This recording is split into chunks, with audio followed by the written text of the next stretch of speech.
In his old age, Rembrandt was a broken man.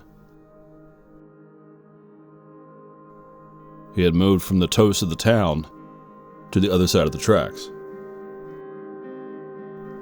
He was deeply in debt, and no one, it seemed, wanted his paintings. His reputation, of course, as an artist was more than secure. But the times, it seemed, had passed him by. There were new artists, new ideas, and they were getting all the attention. All Rembrandt had left was his son Titus. 3 of his children had died young, and his wife Saskia had died about 25 years earlier, and so Titus was his only heir. The two worked hard, trying to get Rembrandt out of debt and back on his feet, with his son being frantic to take care of his aging father. And then Titus died, and Rembrandt was alone. It was during these years that Rembrandt painted one of his most moving pieces, The Prodigal Son, painted by a father who had lost everything. It is a masterpiece of light and shadow, brushwork, and it is a deeply emotional painting. So emotional, in fact, that once it was discovered after his death, it was a little bit controversial. People felt it was too much, too vulnerable. Today, however, it is beloved, widely recognized. In fact, many recognize it without realizing that it's a Rembrandt. But what is the story of this painting?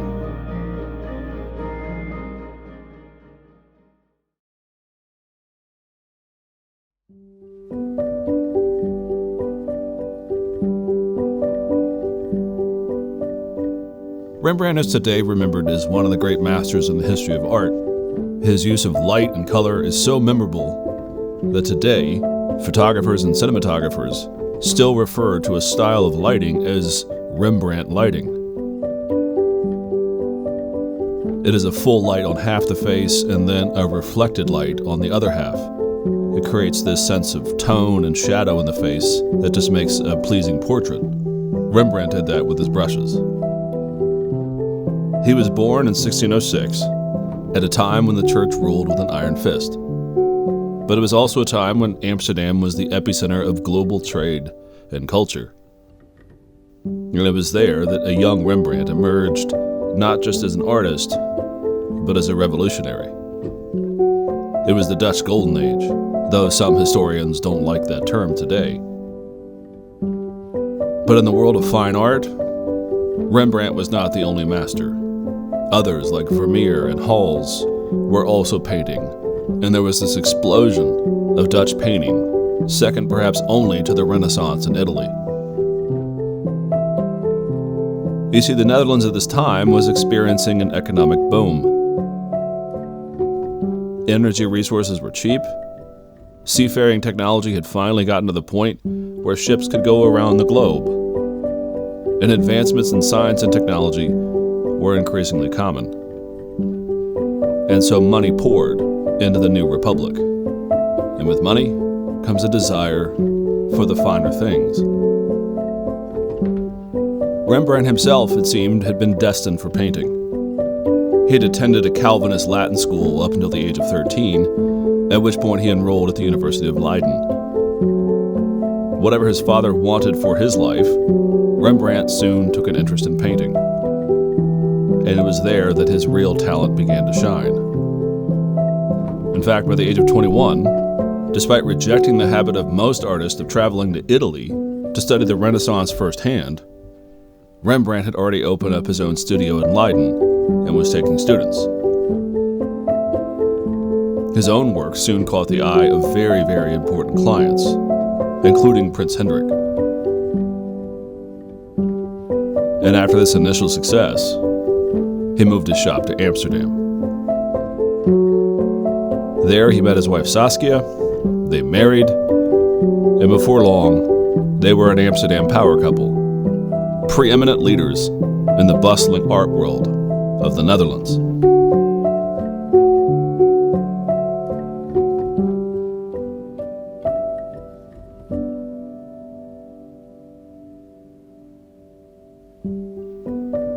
Before I get into the painting itself, there are two things that I want to kind of draw out about Rembrandt and his art. The first is some comment on his personal beliefs. Modern art historians love to squint at the idea that Rembrandt was a man of faith. Truth is, we don't know either way fully. But we do have to point out that Rembrandt is in the Dutch world, where the Calvinist church, as I've already said, ruled. His parents, when they met and married, were staunchly Catholic.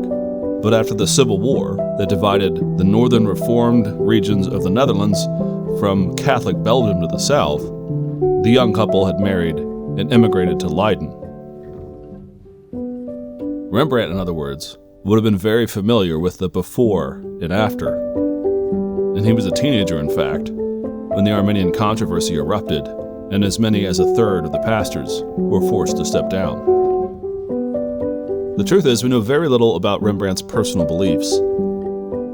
But it is worth pointing out that a third of his paintings were scenes from the Bible. And after his death, the surveyor of his property noticed that he had one book, an old worn Bible that he kept at his bedside.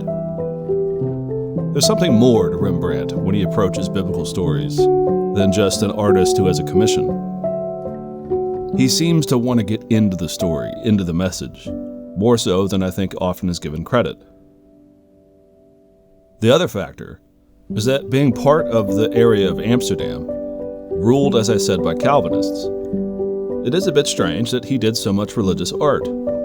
He seems to have wanted it to be very, very authentic, a bit of an exegete, you might say. So, for example, the area that Rembrandt lived in Amsterdam, when he was at the height of his powers, was a bustling kind of melting pot of lots of different refugees. Not just other Protestants, there were some Catholics there as well, but there were also Jewish refugees that had sought a better life there in the New Republic. And one of the more interesting things, perhaps I think the first to do so, is that whenever Rembrandt painted a scene from the Old Testament, he would use Jewish models to sit for his paintings. Now, before you go to the comments and say this, one might have pointed out to Rembrandt that the New Testament folks were Jewish too.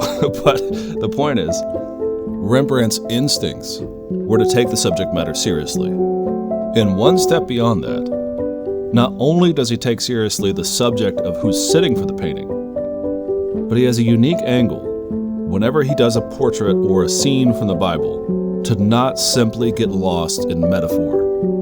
We're going to see this in a minute when we talk about the Prodigal Son. But Rembrandt is uniquely tuned in to the emotions of the moment. The scenes are not too big. They seem almost lifelike, almost real.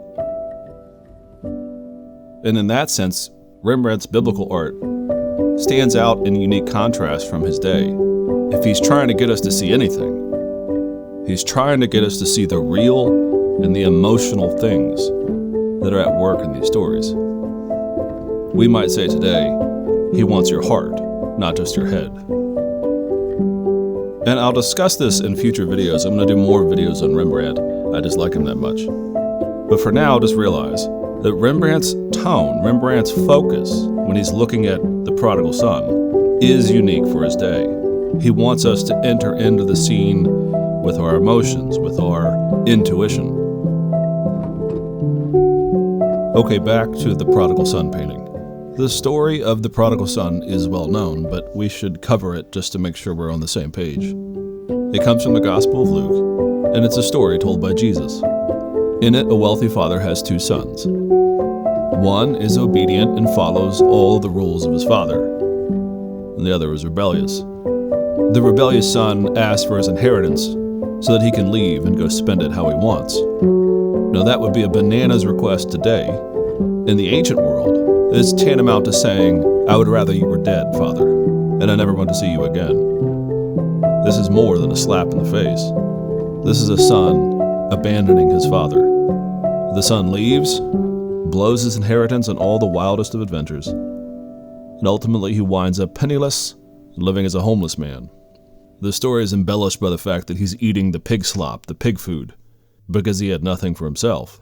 And in a last-ditch effort, destitute and desperate, the son decides to return home and ask if he can simply be a servant in his father's house. Not restored, but hopefully allowed to at least work and eat. The problem, though, is that the father wants the son back. When the father sees him coming down the road, the story says that the father lifts his robes and runs to his son. Not a few today have pointed out that in the ancient world, lifting your robes like this was considered scandalous or beneath the stature of a wealthy man. Showing your legs was just not done back then. It's as if the father simply doesn't care.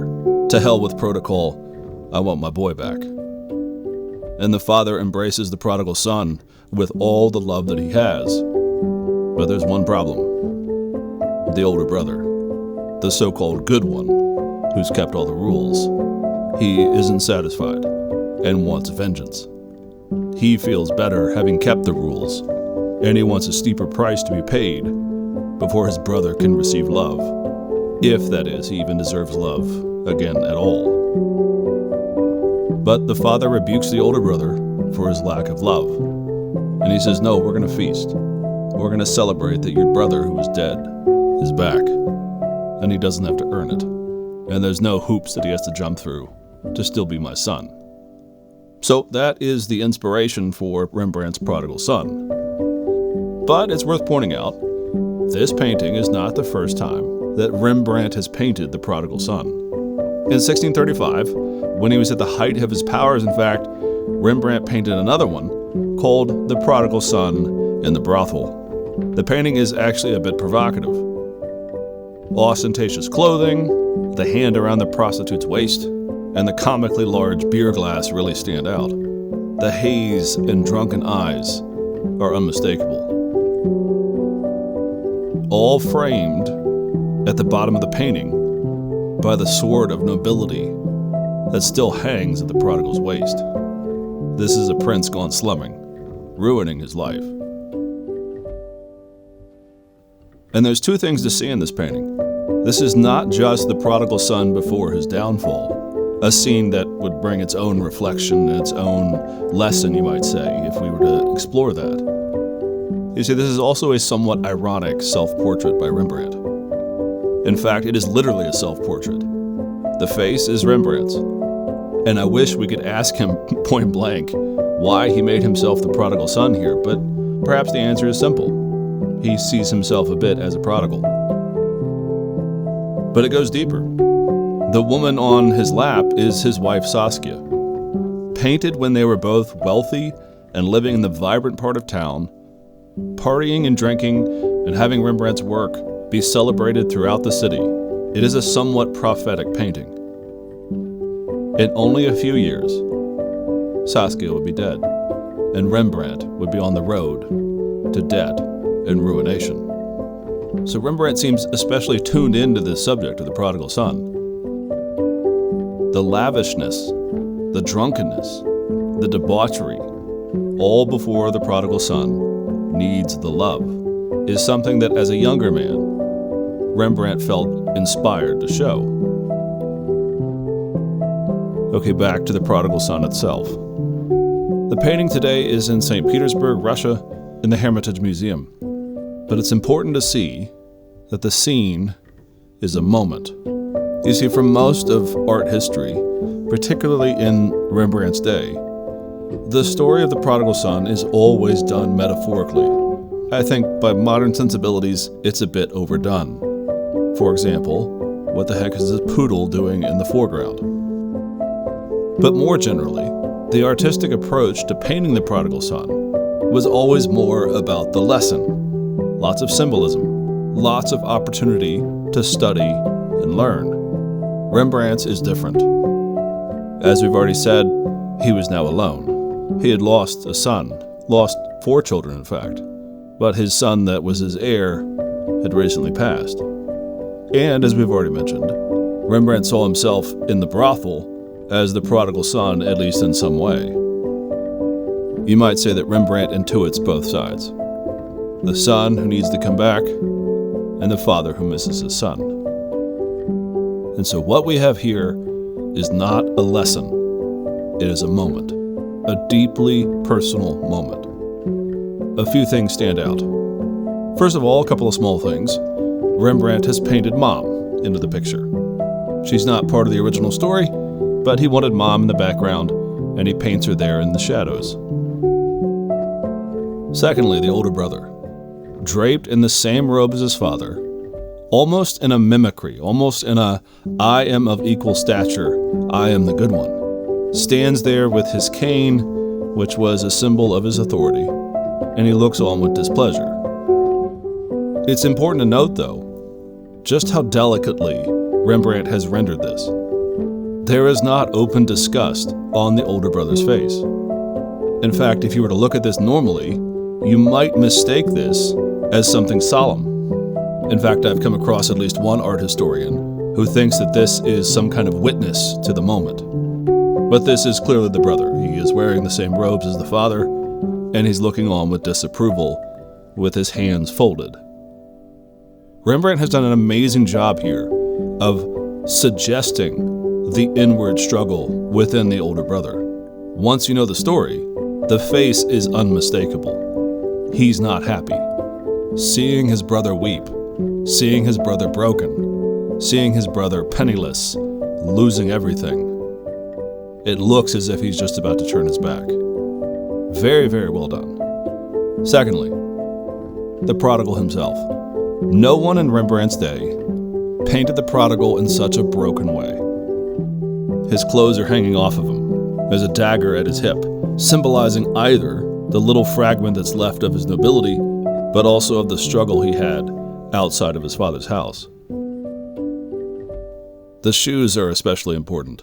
One completely lost, the other about to fall off. His head is uncovered, but his face, the prodigal son's face, buried in his father's chest, is so delicate, so well painted, burying into the love, completely oblivious to the surroundings, and lost in the moment, is one of the best things that Rembrandt's ever painted. Above him is the father. The face is turned just slightly, eyes closed to embrace his lost son.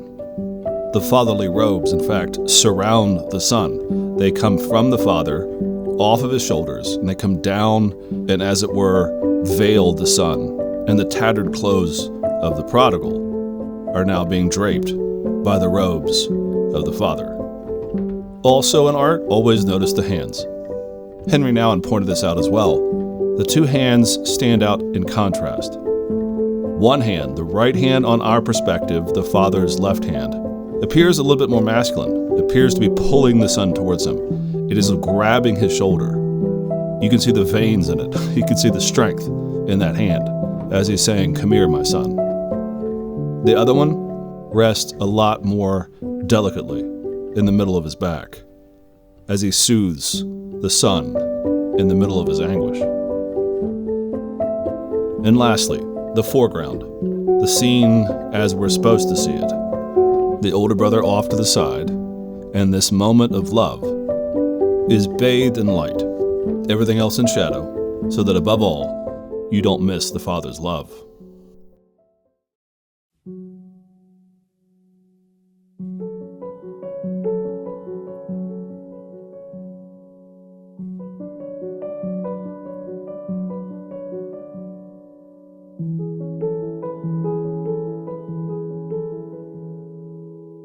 Even with his brother looking on, wanting him gone, wanting him shunned, he is home. Those angry eyes can't take away from the fact that he knows that his father loves him. And his father does love him. His hands, his face, his emotions all say, "I'm so glad you're back." That's the moment that Rembrandt wants us to see.